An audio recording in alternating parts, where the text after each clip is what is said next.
बाबरा मन देखने चला एक। কি রে, তুই এক সাইডে দাঁড়িয়ে কেন আছিস? তোরা যা, আমি যাচ্ছি।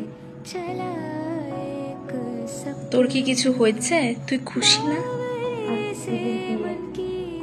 তাই মনটা কেমন একটা লাগছে। বুঝতে পারছি, তুই কি খুশি না এই বিয়েতে? আমি খুব খুশি, আমি খুশি, কিন্তু আর আমি কোনোদিন ওর জন্মদিনে সবার আগে বার্থডে উইশ করতে পারবো না। আর কোনোদিন একসাথে ও আর আমি জড়িয়ে ঘুমাতে পারবো না। আর কোনোদিন মশারি টানানো নিয়ে আমরা দুই বোনে ঝগড়া করতে পারবো না। কোনোদিন এক থালায় খাবার খেতে পারবো না। আর সর্বশেষে আর কোনোদিন ওর সাথে এই বাড়িতে উঠোনের মধ্যে আমরা দৌড়াতে পারবো না। তাই একটু খারাপ লাগছে।